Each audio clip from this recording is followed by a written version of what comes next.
voy a compartir algo secreto, muy secreto. Voy a empezar nomás a compartirlo. Después solos se van a ir dando cuenta de qué se trata. Santiago, 15 de agosto de 1980. Por ti yo dejo la penumbra de los templos y el sacerdocio. Me voy contigo a Israel. Me escuché decir a mí mismo casi como bebiéndome el eco de mi propia declaración de amor incondicional y absoluto a esa hija del pueblo elegido. Esa noche, y por primera vez en años, en mi celda, había dejado de asistir a la oración de vísperas. Estoy leyendo la historia de Siley Mora, que él se encontraba en su seminario, que él tenía como una celda, y él se enamoró de una mujer israelita, que era su profesora de hebreo. Y después de que toda su familia había puesto la esperanza en él, que iba a ser el sacerdote de la familia, qué sé yo, decidió abandonar todo. ¿Por qué? Escuchen. Esa noche, y por primera vez en años, en mi celda había dejado de asistir a la oración de vísperas, pues con ella se trataba de otra intimidad sagrada, de otra liturgia, la de mi primer amor, exigiéndome un desconocido heroísmo de la piel, una inédita comunión, la de dos cuerpos hechos uno. Él nunca había amado a una mujer, nunca había estado con una mujer. Algunos de nosotros empezamos desde que éramos muy pequeños de conocer lo que es el ser hombre y ser mujer. Así Siley no, ya era grande ya. Su primera mujer, su profesora. Yo por ti dejo de mi carrera al sacerdocio, mi vocación de 10 años a ser cura de almas, porque tú encarnas al Dios que amo. Tú llegaste a mí, Fadaya, así se llamaba, como la tierra prometida que tanto busqué. Mira, si hasta vienes de allá mismo y compartes la misma sangre hebrea que derramó Jesús. Tú completas mi ser, colmas el hambre de verdad que tanto he perseguido, y tus ojos clausuran mi búsqueda. Haré los trámites, consultaré a tu rabino, y el sábado, para la fiesta del Shabbat, te vengo a buscar para concretar nuestro viaje, nuestra partida a Israel. Estoy hablando de mi amigo Siley Mora, que se enamoró perdidamente de su profesora de hebreo. Y estuvo con ella. Se fueron con ella a un lugar ahí, se desnudaron y se amaron y quedó hechizado. Y dijo, voy a renunciar al sacerdocio. Solucionaré mis asuntos y veremos cómo, y bien pronto, volar a Jerusalén. Esa era la idea que él tenía.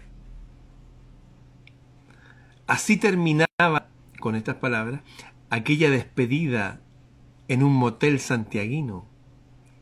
De entre esas primeras sábanas que recién a mis 24 años de vida yo compartía con una mujer. Yo a esa edad ya tenía una hija de 5 años. Era mi primera mujer, mi primer beso de amor, mi primera caída en esa hondonada de la fertilidad, en esa concavidad fecunda. Como lo afirma Somo, el concepto mapuche de mujer, y que después me sería revelado. Era pues mi primerísimo contacto con la concavidad envolvente de un cuerpo femenino. Pero ¿qué hacía allí, viéndome tan nervioso pagar unas horas de intimidad al anónimo cobrador del uso del lecho? Tuve que ir a poner unas monedas y tenía que pagar el motel. ¿Qué tenía que estar haciendo yo ahí? Si yo estaba consagrado, sí, casi recién había hecho votos definitivos de castidad.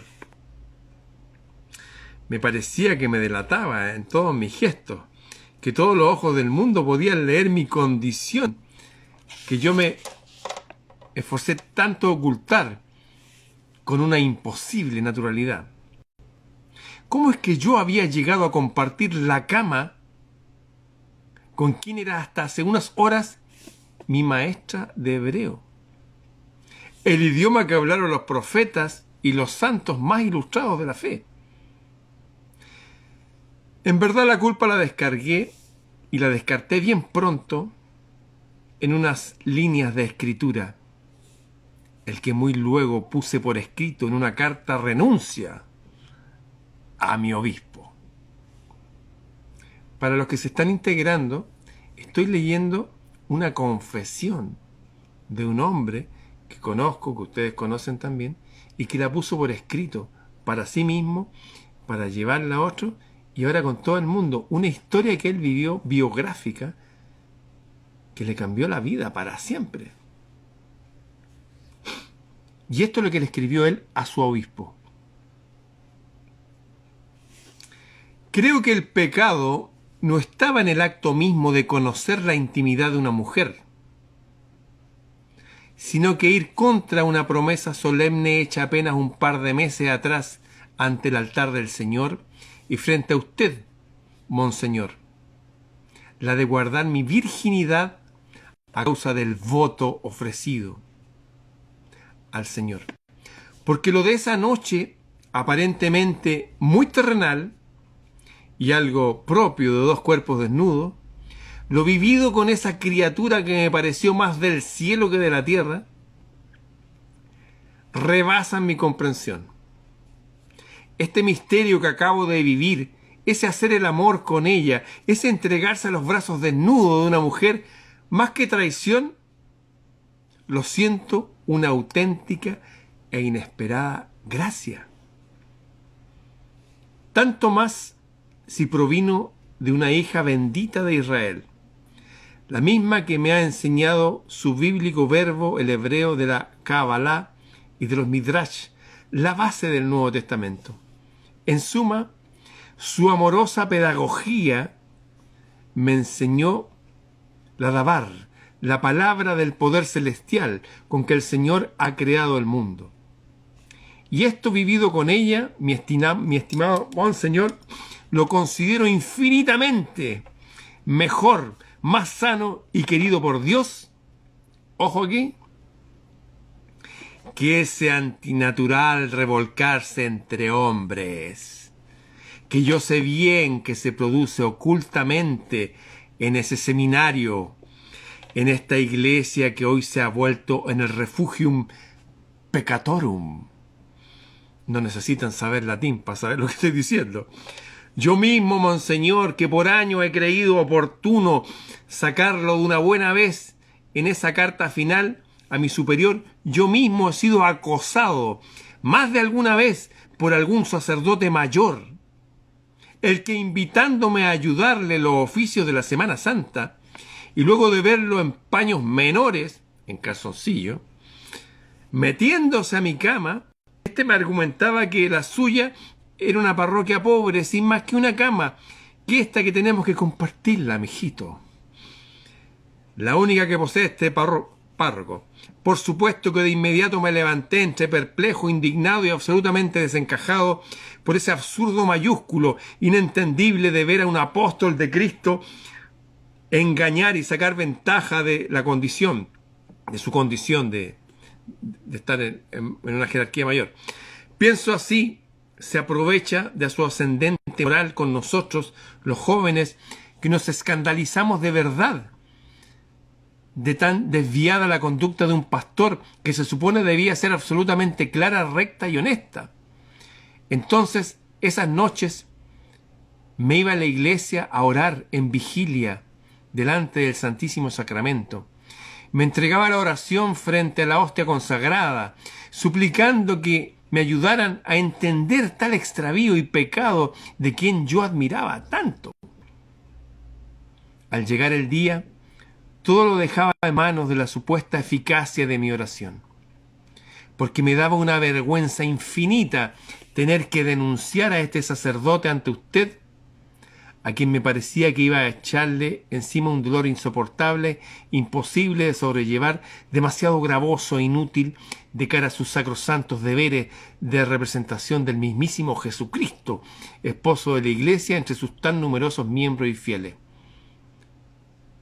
Esto lo escribía Siley Mora al dirigente máximo de la iglesia.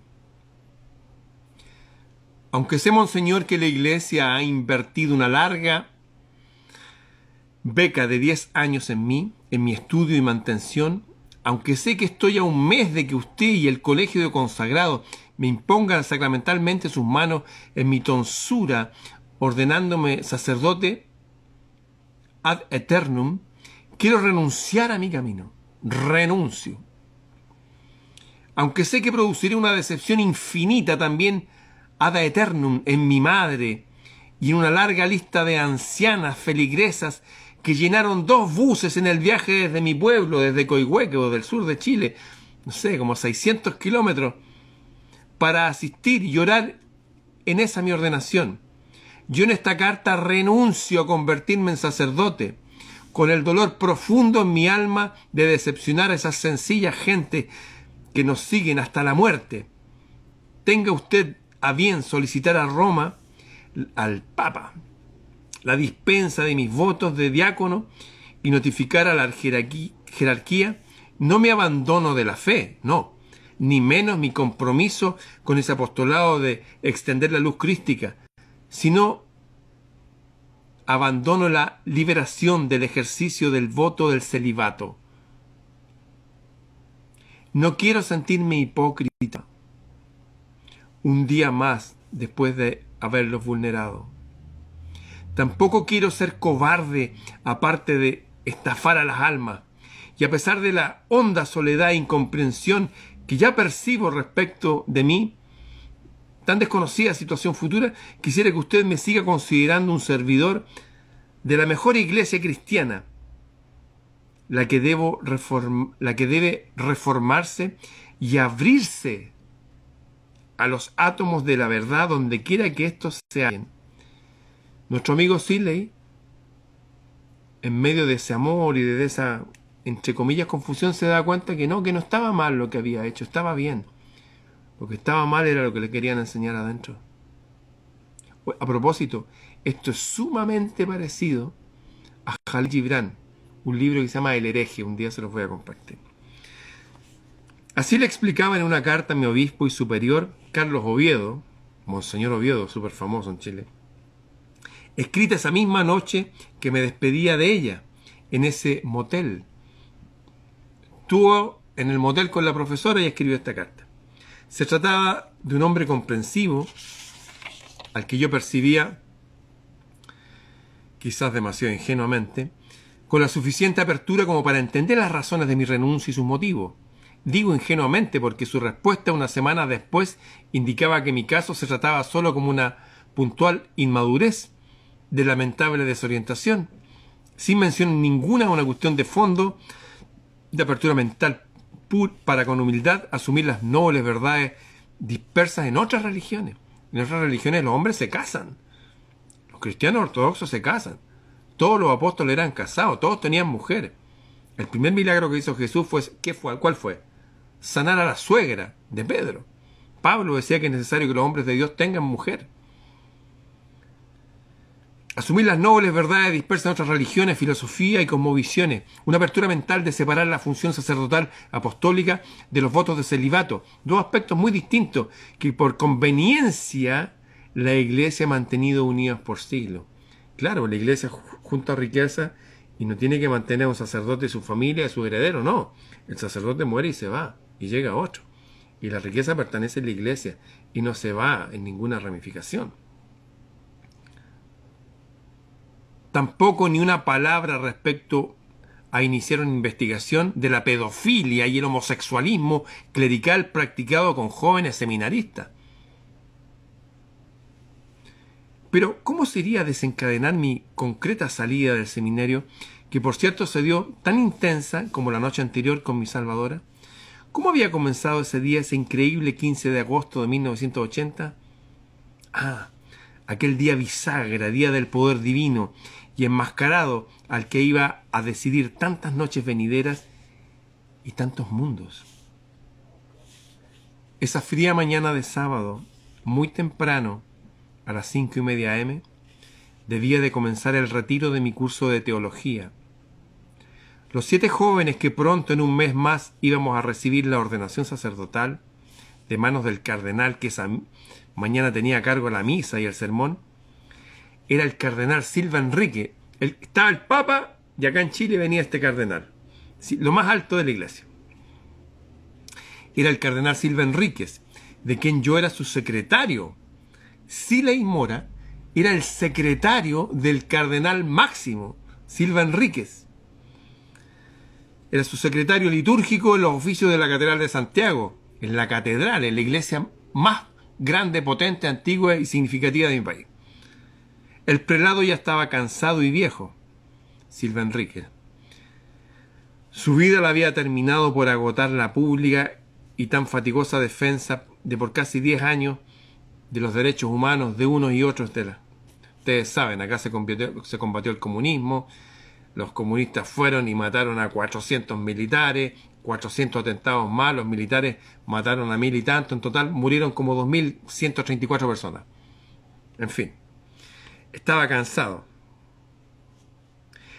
Afirmando con sus manos sobre el precioso y sobrio altar, hecho de un solo bloque de piedra, le tocaba en esa misa comentar el pasaje del día, que era Juan capítulo 4. Respecto al pecado contra el Espíritu Santo. Si le llegó, está ahí, y el tipo justo va a hablar de esto. El pecado máximo, dice. Y que comenzó con estas palabras, las que se irían a grabar para siempre. Esto lo dice Monseñor Silva Enrique. Yo sé, queridos hijos, que ustedes están a un paso de ser sacerdotes, es decir, de ser los canales del perdón de Dios. Dios todo lo perdona. Yo, como ministro de la gracia bendita del Señor y administrador de su perdón en el acto de la confesión, sé que Dios perdona hasta el inmenso desatino de una pobre joven madre que desesperada ha quitado la vida al niño, al germen alojado en su vientre, en sus entrañas. Él perdona la inconsciencia de un marido preso en la cárcel porque una nube de celos y de rabia lo llevó hasta dar muerte a quien más amaba. Sí, Él perdona como una vez fui requerido en otorgarla en el confesionario hasta un capitán uniformado lleno de demonios que mató a otra persona. En fin, todo ello Dios lo perdona. Sí, hasta perdona la infame conducta de un hijo que por seguir jugando en el casino y seguir consumiendo droga, llegó a destapar la tierra que cubría la tumba de sus padres para quitarles un reloj de oro o unas pulseras mortuorias. Todo lo perdona Dios, dice este monseñor católico que está sobre Siley. Todo, mis queridos hijos, todo. El noble sacerdote, siempre tan viril e íntegro, hizo una pausa. Dejó rodar una lágrima sobre ese altar y exhaló un hondo suspiro, y siguió en franco tono meditativo, casi como si se tratara de una propia confesión íntima, con ese círculo de 7 muchachos que éramos nosotros. Dios, queridos hijos, me ha perdonado incluso lo que yo mismo no me perdono a mí mismo. Por eso, ya casi al final de mi vida, quiero que ustedes no cometan el mismo error que yo cometiera. Vale decir, no pequen contra el Espíritu Santo, que es lo único que no perdona a Dios. No pequen contra el Espíritu Santo, que es su propio Espíritu Santo. Pero ¿cuál es esa gramísima falta o pecado mayúsculo que no perdona a Dios? ¿En qué consiste, queridos hijos? Porque es imperdonable incluso hasta para el autor del universo. ¿Por qué? A pesar de esto, la Escritura de hoy dice y reitera que hay un solo pecado que Dios no perdona, mis amados jóvenes. Hizo una pausa larga y prosiguió. Es el pecado contra el Espíritu Santo. Pero ¿qué es realmente pecar contra el Espíritu Santo? Esa chispa divina que habita dentro nuestro y que nos anima y que por Él ha sido creado. Volví a preguntar demorándose retóricamente el anciano sacerdote. ¿Qué es? Y aquí, con signo de exclamación, es negar el propio espíritu, se respondió por fin, con notable énfasis en su explicación. Es el pecado de la cobardía moral, el pecado de no haber intentado ser feliz. El pecado que Dios no perdona es abortar tu ser espiritual, quitándole a tu vida todo riesgo que te haga crecer. Si sois sinceros, hijos queridos, por seguir acomodado en lo conocido, yo mismo, que sin duda muy pronto llegaré ante la inescrutable presencia de Dios, ya estaba viejito ya, allí avergonzado tendré que mostrarle al infinito poder zonas de mi vida abortadas, meras intenciones, muñones deformes de experiencias, las que se han quedado así raquíticas y hasta podridas por no haber sido más valiente yo, por no haber sido más hombre de verdad. El pecado de no haber intentado ser feliz, eso es lo que no perdona Dios. Termina la misa y más que rápido en la sacristía me despojo de la alba sotana, una sotana blanca, y mi estola ceremonial de diácono, y presto vuelvo a mi pequeña celda, a ese lugar donde habitaban los monjes. Nunca más determinado, y ya ahora sí, después de 2 meses de vacilaciones, totalmente decidido. Esa misma mañana dejaría el seminario y renunciaría a mi camino sacerdotal, tan próximo pero a la vez tan lejos, dado que si me hacía sacerdote iría a pecar contra el Espíritu Santo. Dejaría de ser feliz, dejaría mi esencia de hombre.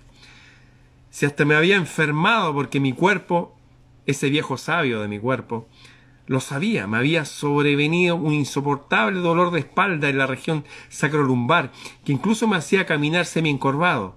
El médico, viendo mi conflicto inconsciente, me había aconsejado esperar más tiempo mi ordenación, hasta de nuevo restaurar la congruencia perdida entre mi ser interno y mi carne, entre mi verdadero daimon que se revelaba ante la imposición de un camino que acaso no era para mí, con la natural expresión de mi sexualidad.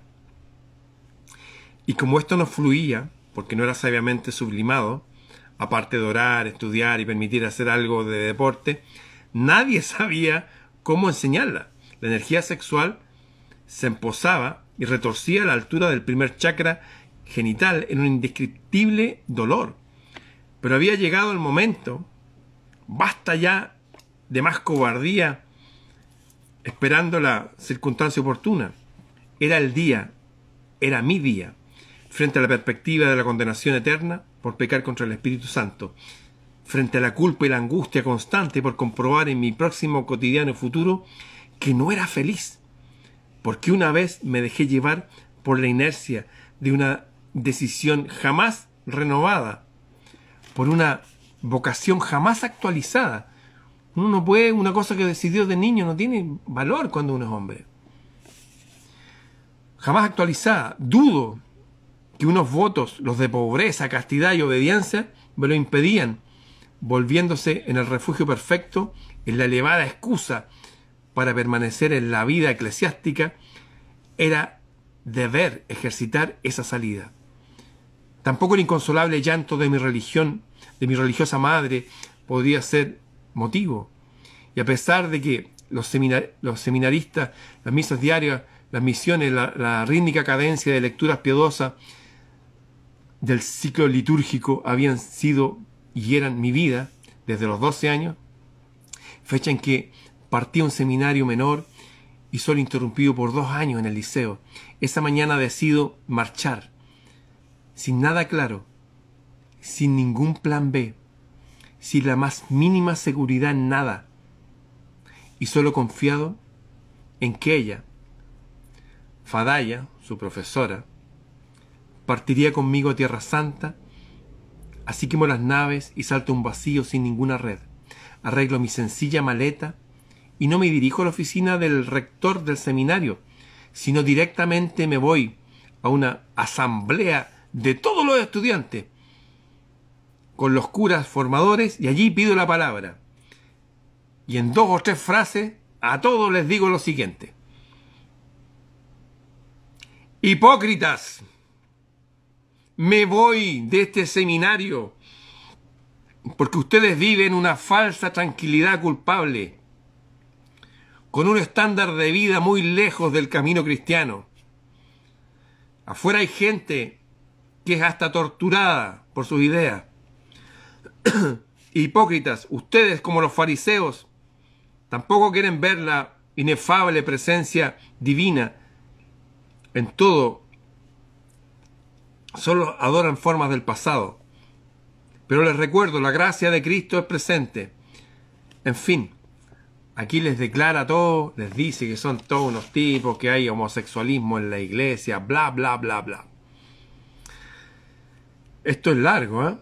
Esto es parte del libro de Siley Mora, de su autobiografía, de la cual hicimos un documental. Mi renuncia y abandono del seminario significaba también la renuncia a mi pasión por las lenguas antiguas, por el latín, el griego y el hebreo. Pero el hebreo en las cátedras del seminario no había mayor profundización, por esto fue que me llevó a pedir permiso para buscar y tomar clases afuera, las que complementarían las del seminario. En fin, salí sacudiéndome el polvo de mis zapatos a la salida del edificio y leo por última vez las discretas placas con letras de bronce que dicen Seminario Pontificio Los Santos Ángeles Custodios.